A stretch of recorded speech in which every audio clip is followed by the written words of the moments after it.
తెలంగాణ రాష్ట్ర ముఖ్యమంత్రి రేవంత్ రెడ్డి గారు ఒక కీలకమైన ప్రకటన చేశారు. పొరుగు రాష్ట్రమైన ఆంధ్రప్రదేశ్లో శాసనసభకు కూడా ఎన్నికలు జరిగినటువంటి సందర్భం ఇది. ఆంధ్రప్రదేశ్లో ఎవరు గెలిచినప్పటికీ, ఎవరి నాయకత్వంలో ప్రభుత్వం ఏర్పడ్డప్పటికీ, రెండు రాష్ట్రాల మధ్య ఉన్న సమస్యలను చర్చల ద్వారా పరిష్కరించుకుంటాం, పరస్పరం సహకరించుకునే ధోరణిని అనుసరిస్తాం. ఏ పార్టీ అధికారంలో ఉన్నది అనే దాంతో మాకు సంబంధం లేదు. రాష్ట్ర ప్రభుత్వంతో సరైన సంబంధాలను నేర్పుతాం, స్నేహపూర్వకంగా సమస్యల పరిష్కారం కోసం కృషి చేస్తామని చెప్పారు. ఇది ఆహ్వానించదగినటువంటి ప్రకటన. ఎందుకంటే అక్కడ చంద్రబాబు నాయకత్వంలో ప్రభుత్వం ఏర్పడవచ్చు, లేదా మళ్ళీ జగన్ నాయకత్వంలోనే ప్రభుత్వం ఏర్పడవచ్చు. ఏ పార్టీ అధికారంలోకి వస్తుంది అనే దాంతో నిమిత్తం లేదు. రాష్ట్ర విభజన జరిగి 10 సంవత్సరాలైంది. వచ్చే జూన్ 2వ తేదీకి 10 సంవత్సరాలు నిండుకుంటాయి. కానీ 10 ఏళ్లైనా ఈ రెండు రాష్ట్రాల మధ్య ఉన్నటువంటి విభజన సమస్యలను పరిష్కరించడంలో కేంద్రం విఫలమైంది, మోడీ ప్రభుత్వం విఫలమైంది, ఒక పెద్ద మనిషి తరహా పాత్ర పోషించడంలో విఫలమైంది. ఈ రెండు రాష్ట్రాల మధ్య ఉన్నటువంటి విభేదాలను వినియోగించుకొని పిల్లి పోట్లాడుకుంటే కోతి సమస్యను పరిష్కారం చేసే ప్రయత్నం చేసినట్టుగా రాజకీయ లబ్ధి పొందేందుకోసం కుటిలయత్నాలు చేసిందే తప్ప సమస్యను పరిష్కరించేందుకు రెండు రాష్ట్రాల మధ్య సత్సంబంధాలకు ప్రయత్నించలేదు. ఇది 10 సంవత్సరాలు చూశాం. కేంద్రం సరైన పాత్ర పోషించి ఉంటే ఈ 10 ఏళ్లలో పరిష్కారం కావడం పెద్ద కష్టమేమి కాదు. ఇలాంటి సమయంలో ఇప్పుడు తెలంగాణ ముఖ్యమంత్రి రేవంత్ రెడ్డి ఈ ప్రకటన చేయటం ఆహ్వానించదగింది. వారికి ఆంధ్రప్రదేశ్లో ఏర్పడబోయేటువంటి ప్రభుత్వానికి నాయకత్వం వహించేటువంటి ముఖ్యమంత్రులతో ప్రత్యేకమైనటువంటి తగాదా ఉండాల్సిన అవసరం లేదు. ఒకటే ఒక కారణం, చంద్రబాబు నాయుడు గారు తెలుగుదేశం పార్టీ బీజేపీతో చేతులు కలిపింది. రేపు చంద్రబాబు నాయుడు నాయకత్వంలో ప్రభుత్వం ఏర్పడితే, బీజేపీతో కూడిన ప్రభుత్వం అయినప్పుడు, మళ్ళీ పొరపాటున కేంద్రంలో మోడీ ప్రభుత్వమే వస్తే, అప్పుడు మోడీ ప్రభుత్వం చేసే ఒత్తిడులకు చంద్రబాబు నాయుడు తలొగ్గితే తప్ప,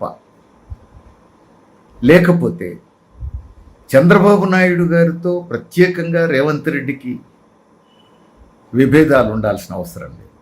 ఎందుకంటే ఉమ్మడి రాష్ట్రంలో తెలుగుదేశం పార్టీ నాయకుడిగానే రేవంత్ రెడ్డి గారు ఉన్నారు.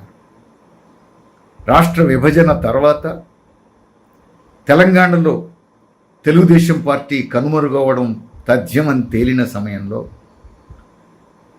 రేవంత్ రెడ్డి గారు మరో పార్టీలోకి పోవడం అనివార్యం అనుకున్నారు.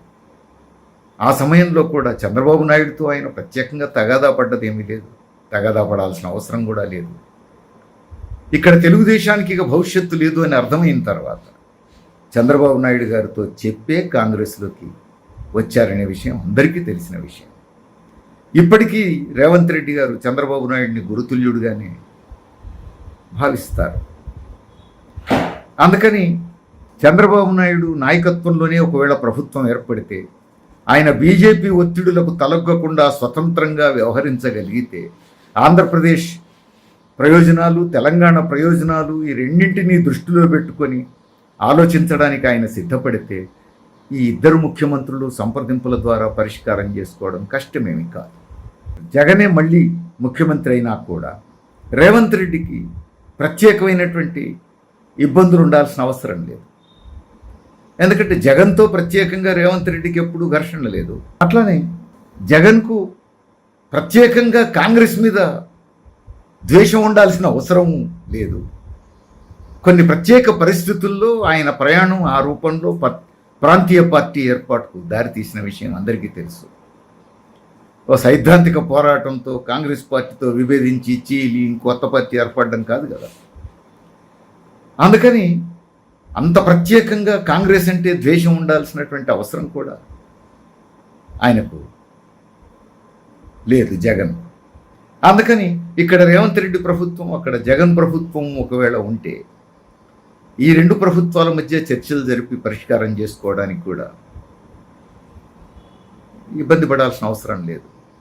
ఒకే ఒక కారణం, జగన్ ఈ రాష్ట్రంలో తెలంగాణలో బీఆర్ఎస్ ప్రభుత్వం ఉన్నప్పుడు కేసీఆర్తో అత్యంత సన్నిహిత సంబంధాలను స్నేహాన్ని నేర్పారు. అయితే ఆ స్నేహం రెండు రాష్ట్రాల మధ్య ఉన్న విభజన సమస్యల పరిష్కారానికి వినియోగించలేదు. మరి ఆ స్నేహం ఇంకా దేనికి వినియోగించారో మనకెవరికి తెలియదు. కానీ వారిద్దరి మధ్య స్నేహం ఉన్నమాట నిజం, అది జగమెరిగిన సత్యం. ఆ స్నేహపూర్వక సంబంధాలు ఇరు రాష్ట్రాల మధ్య సమస్యల పరిష్కారానికి తోడ్పడి ఉంటే బాగుండేది.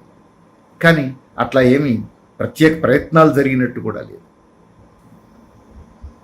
అది గతం గతహ అని అనుకోగలిగితే బీఆర్ఎస్కు ఇక్కడ రేవంత్ రెడ్డి పార్టీ కాంగ్రెస్కు మధ్య ఎంత ఘర్షణ ఉన్నా దీన్ని జగన్ పట్టించుకోవాల్సిన అవసరం లేదు. ఆంధ్రప్రదేశ్ ప్రయోజనాలకు కట్టుబడి ఉంటే, ప్రజా ప్రయోజనాలకు కట్టుబడి ఉంటే. అందుకని బీఆర్ఎస్ ఒత్తిడులకు లోను కాకుండా జగన్ ఉండగలిగితే, ఇండిపెండెంట్గా వ్యవహరించగలిగితే, రేపు జగన్ ప్రభుత్వం ఏర్పడ్డా రేవంత్ రెడ్డి నాయకత్వంలో ఈ ప్రభుత్వం, అటు జగన్ నాయకత్వంలో ప్రభుత్వం సంప్రదింపుల ద్వారా రెండు రాష్ట్రాల మధ్య సమస్యలను పరిష్కారం చేసుకోవడం కష్టమేమి కాదు. అందుకని ఒకవేళ చంద్రబాబు నాయుడు ముఖ్యమంత్రి అయితే బీజేపీ ఒత్తిడికి ప్రమాదం ఉంటుంది. బీజేపీ రాజకీయ ప్రయోజనాల కోసం ఎంతకైనా తెగిస్తుంది మనకు తెలుసు. ఇప్పుడు చంద్రబాబు నాయుడిని జైలుకు పోయేటట్టు చేసి కంట్రోల్లోకి తెచ్చుకొని రాజకీయంగా పొత్తు పెట్టుకోక తప్పని పరిస్థితికి నెట్టి ఉన్న విషయం అందరికీ తెలిసిందే. అలాంటి చంద్రబాబు నాయుడు రేపు ముఖ్యమంత్రి అయితే బీజేపీ మద్దతుతోనే అవ్వాల్సి ఉంటుంది.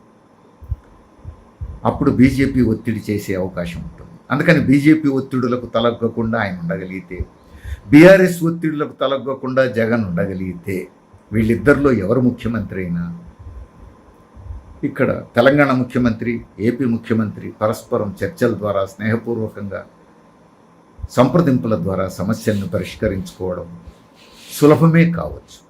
దానికి అవకాశాలు ఎక్కువగా ఉన్నాయి. అందుకని చూద్దాం.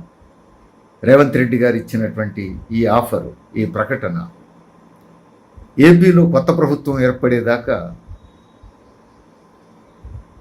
అటువైపు స్పందన కోసం మనం చూడలేం. అందుకని ఈ ప్రకటనకు అటునుంచి స్పందన ఏమొస్తుందనేది కొత్త ప్రభుత్వం ఏర్పడ్డ తర్వాత ఎవరు ముఖ్యమంత్రి అవుతారు, వాళ్ళు ఎట్లా స్పందిస్తారు, దాన్ని బట్టి ఆ తర్వాత స్టెప్స్ ఉంటాయి. కాబట్టి వేచి చూద్దాం.